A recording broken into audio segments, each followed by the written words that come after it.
Hello दोस्तों, नमस्कार। Stock market share channel में आपका स्वागत है। अभी हम बात करने वाले हैं विकास लाइफ केयर लिमिटेड कंपनी की, क्योंकि इसके बारे में जो फिलहाल इसका Q1 का रिजल्ट जारी होना था वो 20 तारीख को आता हुआ दिखाई दिया है और उसके बाद लगभग 2 ट्रेडिंग सेशन होता हुआ भी देखने को मिला है। तो इसमें हम देखने की कोशिश करेंगे कि आखिर इस कंपनी ने जो अपना Q1 का रिजल्ट निकाल के दिया है वो कैसा देते हुए दिखाई दे रही है, क्या ये पॉजिटिव देते हुए दिखाई दे रही है या नेगेटिव। इन सब चीज़ों पर पूरा विस्तृत चर्चा करते हुए दिखाई देंगे और साथ ही साथ जो उसके बाद जो 2 ट्रेडिंग सेशन हुआ है उसमें इस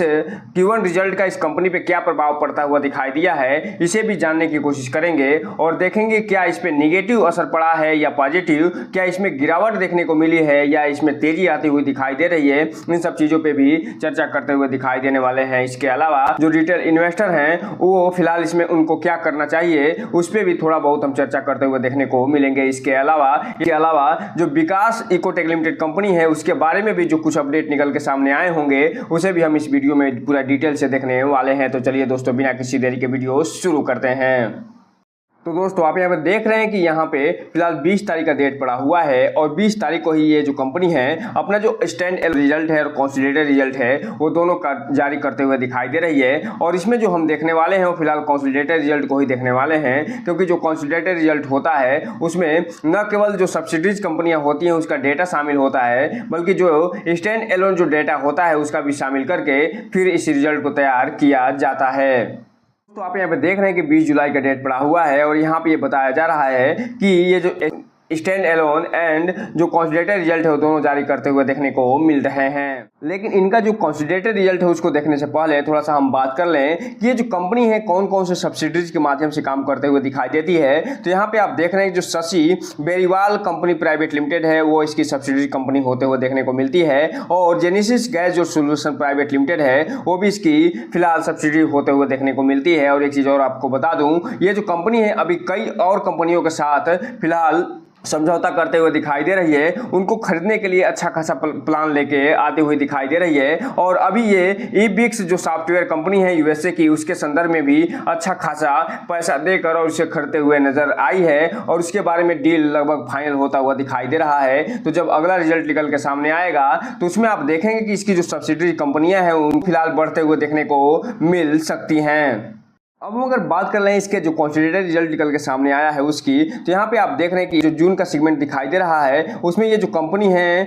उससे संबंधित डेटा दिया गया है और ये मार्च का सेगमेंट है और ये पिछले साल जून का सेगमेंट यहाँ पे दिखाई दे रहे हैं। और ये जो भी डेटा देख रहे हैं आप, ये सभी के सभी मिलियन में दिए गए हैं और इसे मिलियन में ही हम पढ़ने की कोशिश करने वाले हैं। और यहाँ पे आप देख रहे हैं सबसे पहले अगर बात करें इसके रिवेन्यू फ्रॉम ऑपरेशन की, तो ये जो कंपनी है इस क्वार्टर में 9,209 मिलियन का टोटल रिवेन्यू फ्रॉम ऑपरेशन प्राप्त करते हुए दिखाई दे रही है, जो कि पिछले सेम क्वार्टर में 9,889 मिलियन का टोटल रेवेन्यू फ्रॉम ऑपरेशन प्राप्त करते हुए देखने को मिली थी। जबकि बात करें क्वार्टर बेस पे तो 13,154 मिलियन का ये रेवेन्यू फ्रॉम ऑपरेशन प्राप्त करते हुए देखने को मिल रही है। जबकि बात करेंगे अगर इसके टोटल इनकम की, तो ये जो कंपनी है इस क्वार्टर में 9,433 मिलियन का टोटल इनकम प्राप्त करते हुए दिखाई दे रही है, जो कि पिछले सेम क्वार्टर में ये 11,051 मिलियन का टोटल इनकम प्राप्त करते हुए देखने को मिली थी। जबकि बात करेंगे मार्च क्वार्टर के रिजल्ट की, तो ये जो कंपनी है 13,627 मिलियन का टोटल ये इनकम प्राप्त करते हुए देखने को मिली थी। तो इस हिसाब से आप कह सकते हैं कि ये जो कंपनी है ईयर ऑन ईयर बेस पे तो घटिया प्रदर्शन कर ही है, साथ ही साथ क्वार्टर बेस पे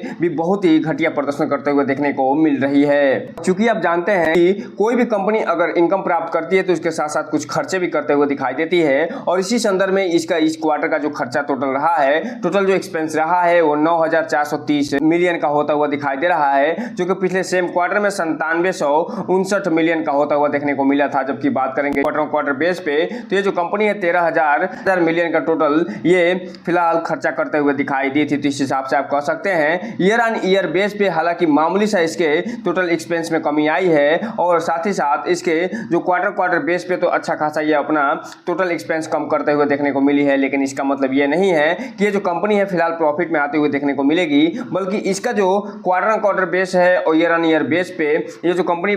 टोटल इनकम में अच्छा खासा प्रदर्शन करते हुए दिखाई नहीं दी है, रेवेन्यू फ्रॉम ऑपरेशन में अच्छा खासा प्रदर्शन करते हुए नहीं दिखाई दे रही है और यही कारण है कि इसका जो एक्सपेंस है वो बढ़ता हुआ दिखाई दे रहा है इनकम की तुलना में, जिसका प्रभाव आपको आगे देखने को मिलेगा कि हो सकता है कि ये जो कंपनी है घाटे में भी जाती हुई देखने को मिल जाए। अब हम अगर बात कर लें इसके प्रॉफिट बिफोर टैक्स की, अर्थात टैक्स देने से पहले और एक्सेप्शनल आइटम जुड़ने के बाद इस कंपनी के द्वारा कितना प्रॉफिट प्राप्त किया गया है उसकी, तो यहाँ पे आप देख रहे हैं कि इस क्वार्टर में ये टोटल लगभग 3.5 मिलियन का ही ये प्रॉफिट प्राप्त करते हुए दिखाई दे रही है, जो कि पिछले सेम क्वार्टर में ये 1291 मिलियन का ये टोटल प्रॉफिट प्राप्त करते हुए देखने को मिली थी। जबकि बात करेंगे क्वार्टर बेस पे तो ये घाटे में 62 मिलियन के आसपास का जाता हुआ देखने को मिली थी। तो यहाँ पे आप देख रहे हैं, और हालांकि ये जो ईयर ऑन ईयर बेस पे ये धमाकेदार प्रदर्शन करते हुए दिखाई दी थी, उसका जो मेन कारण निकल के सामने आया था वो एक्सेप्शनल आइटम जुड़ने के कारण ये फिलहाल इसमें अच्छा खासा कारोबार ईयर ऑन ईयर बेस पे करते हुए दिखाई दी थी। और ये जो इस क्वार्टर में ये अपना रिजल्ट निकाल के दी है, उसमें जो प्रॉफिट बिफोर टैक्स में ये जो कंपनी अच्छा खासा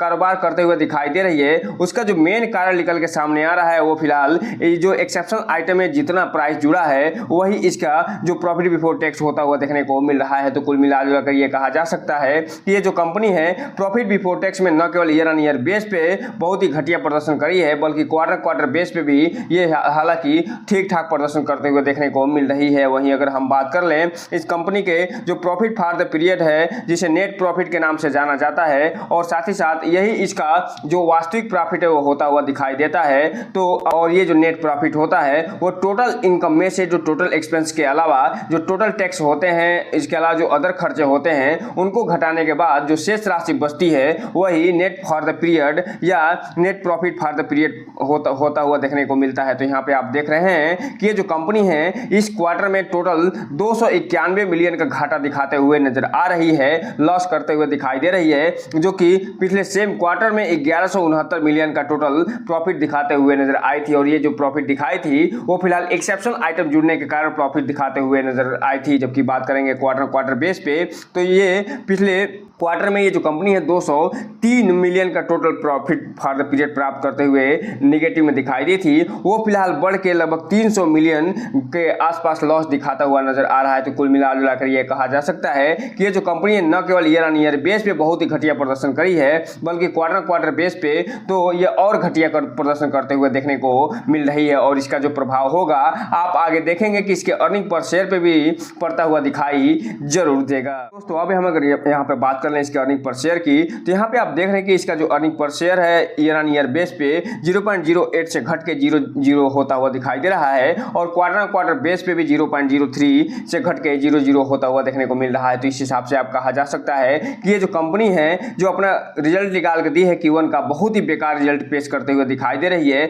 बहुत ही घटिया रिजल्ट पेश करते हुए दिखाई दे रही है। और इसलिए जो भी रिटेल इन्वेस्टर उनसे एक चीज कहना चाहेंगे कि इस कंपनी में कोई भी नया इन्वेस्टमेंट करने से पहले इस कंपनी के बारे में फुल एनालिसिस करिए, और जब भी इसमें इन्वेस्टमेंट करिए तो अपने वित्तीय सलाहकार से संपर्क करने के बाद ही कोई भी इन्वेस्टमेंट करने का प्रयास करिए। क्योंकि ये जो कंपनी है फिलहाल एक पेनी शेयर के रूप में जानी जाती है, और पेनी शेयर की खासियत ये होती है कि जितनी तेजी से ये रिटर्न निकाल के देते हैं उतनी तेजी से गिरावट भी दिखाने की क्षमता रखते हैं। इसलिए इसमें कोई भी निवेश करने से पहले सावधानी से आगे बढ़ने की कोशिश करिए, क्योंकि ये जो कंपनी है फिलहाल ये भले ही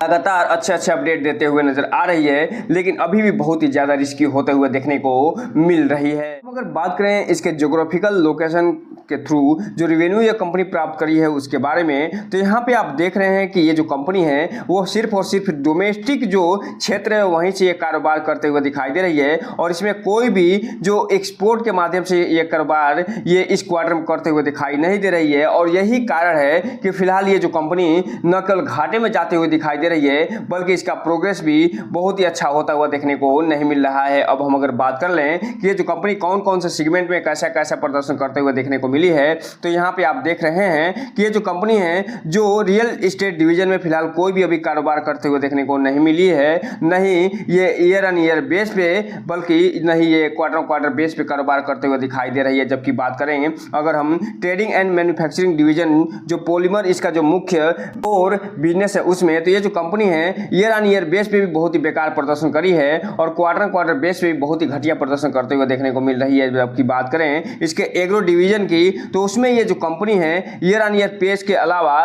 क्वार्टर बेस पे भी बहुत ही घटिया प्रदर्शन करते हुए देखने को मिल रही है। और अगर हम बात करें इसके इंफ्रास्ट्रक्चर क्षेत्र की तो उसमें ये जो कंपनी है बहुत ही बढ़िया प्रदर्शन करते हुए देखने को मिली है और न केवल ईयर ऑन ईयर बेस पे धमाकेदार प्रदर्शन करी है बल्कि क्वार्टर बेस पे भी ये जबरदस्त तरीके से प्रदर्शन करते हुए देखने को मिल रही है। वहीं अगर हम बात करें अगले डिवीजन की तो वो है गैस मीटर बनाने का, तो उसमें ये जो कंपनी है ईयर ऑन ईयर बेस पे भी बहुत ही बेकार प्रदर्शन करते हुए दिखाई दे रही है और क्वार्टर बेस पे तो पूछिए ही नहीं, वो भी बहुत ही घटिया प्रदर्शन करते हुए देखने को मिल रही है। इसके अलावा जो टेक्निकल कंसल्टेंसी सर्विस है उसमें इस कंपनी का डेटा फिलहाल उपलब्ध होता हुआ दिखाई नहीं दे रहा है और नहीं ये ईयर ऑन ईयर बेस पे ये डेटा उपलब्ध है और नहीं ये क्वार्टर बेस पे डेटा उपलब्ध होता हुआ देखने को मिल रहा है। तो कुल मिलाकर ये कहा जा सकता है कि इसका अगर इंफ्रास्ट्रक्चर का क्षेत्र छांट दिया जाए तो ये लगभग सभी क्षेत्रों में बहुत ही बेकार प्रदर्शन करते हुए देखने को मिल रही है और यही कारण है कि इसका रिजल्ट जो है बहुत ही घटिया आता हुआ देखने को मिला है। अब हम अगर बात कर लें इसके आज के कारोबार की तो यहाँ पे आप देख रहे हैं कि जो कंपनी जब 23 जुलाई को मार्केट बंद हुआ है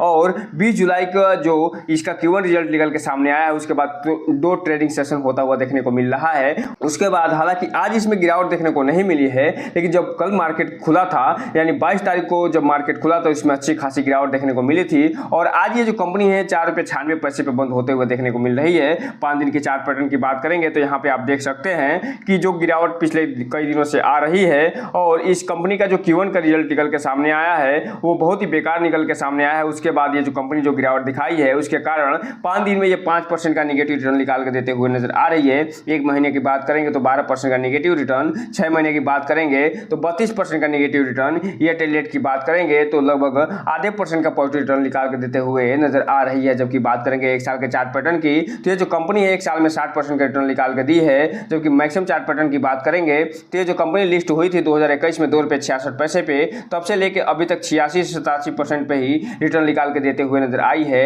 NSE पे। अब हम अगर बात कर लें विकास सिकोटेक लिमिटेड कंपनी की तो यहाँ पे आप देख रहे हैं कि ये जो कंपनी है जब 23 जुलाई को मार्केट बंद हुआ है तो इसमें 1% की तेजी आती हुई दिखाई दे रही है। ये लगभग 3 रुपये 71 पैसे पे बंद होता हुआ देखने को मिल रहा है। अब अगर बात करें कि ये जो कंपनी इसमें कुछ न्यूज या अनाउंसमेंट निकल के सामने आता हुआ दिखाई दे रहा है या नहीं, तो फिलहाल इसमें इसके Q1 रिजल्ट से संबंधित कोई भी न्यूज आती हुई नहीं दिखाई दे रही है। जैसे ही इस Q1 के रिजल्ट से संबंधित न्यूज निकल के सामने आएगी हम आपको वीडियो बना के पूरा डिटेल जरूर बताने का प्रयास करेंगे। अब हम अगर बात करें इसके आज के डिलीवरी पोजीशन की तो यहाँ पे आप देख रहे हैं कि जब डेटा अपडेट हुआ है 23 जुलाई को तो ये जो कंपनी है लगभग इसमें 30 लाख शेयरों की टोटल ट्रेडिंग होते हुए दिखाई दे रही है, जिसमें से लगभग 14 लाख जो शेयर हैं डिलीवरी के रूप में उठते हुए देखने को मिल रहे हैं, जो कि 45 से 46% होते हैं। जो ये बता रहे हैं कि ये जो कंपनी है इसमें जो इन्वेस्टर हैं उनकी तुलना में जो ट्रेडर हैं वो अच्छा खासा हावी होते हुए दिखाई दिए हैं 23 जुलाई को। और इसमें यही कारण है कि ये जो कंपनी फ्लैट परफॉर्मेंस करते हुए देखने को मिली है और 0% का रिटर्न निकाल के देते हुए नजर आ रही है। हालांकि इन्वेस्टर भी इसमें पीछे होते हुए दिखाई नहीं दिए हैं और लगभग 47% के आसपास का डिलीवरी उठाते हुए नजर आ रहे हैं। इसलिए जो भी रिटेल इन्वेस्टर है थोड़ा ध्यान से इसमें आगे बढ़िएगा और जब भी इसमें इन्वेस्टमेंट करना हो तो अपने वित्तीय सलाहकार से संपर्क करने के बाद ही कोई भी इन्वेस्टमेंट करने का प्रयास करिएगा। और आपको अगर इन्वेस्टमेंट करना भी हो तो इसका Q1 का जो रिजल्ट निकल के सामने आ रहा है उसको पढ़ने के बाद ही कोई भी डिसीजन लेने का प्रयास करिएगा। तो दोस्तों ये रहा आज का वीडियो। इस चैनल को लाइक करें, सब्सक्राइब करें और बेल आइकन हिट करना तो बिल्कुल ना भूलें ताकि नए वीडियो की जो अपडेट्स आपको इसी समय पे मिलता रहे। जय हिंद दोस्तों।